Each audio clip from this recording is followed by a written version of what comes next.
Hello friends, எல்லோரும் எப்படி இருக்கீங்க? சூப்பராக இருப்பீங்கன்னு நம்புகிறேன்.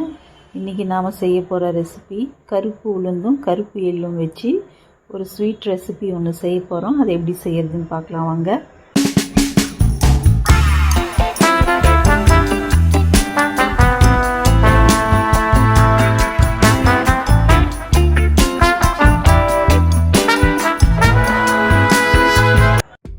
இந்த ஸ்வீட் லட்டு செய்யறதுக்கு நாம் ஒரு பெரிய டம்ளர் கருப்பு உளுந்து எடுத்துக்க போகிறோம். அதுலேயே 3/4 பாகம் இருக்கிற டம்ளரில் கருப்பு எள்ளு எடுத்துக்கலாம். இதை நாம் சம அளவுகள்லேயும் செய்யலாம். ஆனால் நான் இங்கே கருப்பு எள்ளை கொஞ்சம் கம்மியாக தான் யூஸ் பண்ணியிருக்கேன்.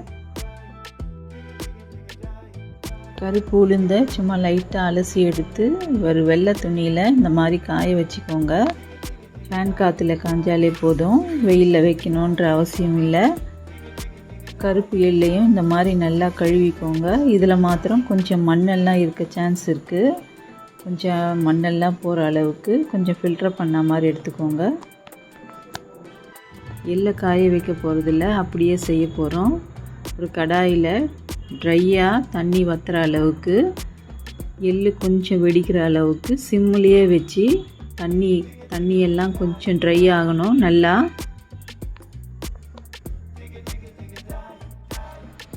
நல்லா ட்ரையாக வறுபட்டுடுச்சு எள்ளு. இதுதான் பதம். இங்கே பாருங்கள், வெள்ளை வெள்ளையாக வந்து தெரியுது இல்லையா? நல்லா வெடிச்சிருக்கு. இப்போவே வந்து எடுத்துடுங்க. எடுத்து ஆற வச்சுக்கோங்க ஒரு தட்டில் போட்டு. இப்போ நம்ம காய வச்சுருக்கிற உளுந்தும் நல்லா காஞ்சிடுச்சு. இதையும் எடுத்து நம்ம வறுக்க போகிறோம்.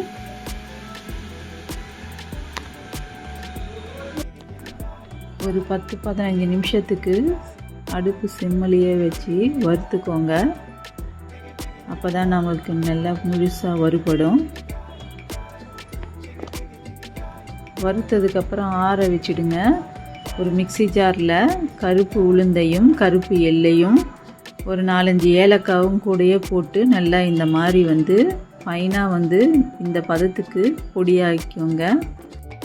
இங்கே ஒரு 3/4 டம்ளர் நாட்டு சர்க்கரை எடுத்திருக்கேன். இதோடு சேர்த்து அரைக்கிறதுக்கு. நாட்டு சர்க்கரை பிடிக்காதவங்க வெள்ளை சர்க்கரை வச்சு கூட இதே அளவில் வந்து செஞ்சுக்கோங்க. அதுவும் நல்லா தான் இருக்கும். இதை பாருங்கள், அதுவும் சேர்த்து அரைச்சிட்டோம். நல்லா பொடியாயாச்சு. இப்போ ஒரு பெரிய அகலமான பாத்திரத்தில் வந்து அதை வந்து மாற்றிக்கோங்க. கொஞ்சமாக முந்திரி பருப்பை வறுத்து போட்டுக்கலாம். நான் இங்கே நல்லெண்ணெய் 1 குழிக்கரண்டி எடுத்து ஹீட் பண்ணி ஊற்றி லட்டு பிடிச்சிருக்கேன். இந்த லட்டுவை நெய் விட்டும் செய்யலாம். நல்லெண்ணெய் விட்டு செய்யறதுனால உடம்புக்கு இன்னுமே ரொம்ப நல்லது. இந்த மாதிரி பாரம்பரியமான உணவுகளை அடிக்கடி செஞ்சு சாப்பிடுங்க. உடம்புக்கு ரொம்பவுமே நல்லது. இதை சாப்பிட்றதுனால நம்மளுக்கு இரும்பு சத்து நிறையவே கிடைக்கும். ஹெல்த் பெனிஃபிட்ஸ் நிறைய இருக்குது. நீங்களும் ட்ரை பண்ணி பாருங்கள். Okay, bye friends. Digga, digga, digga, digga,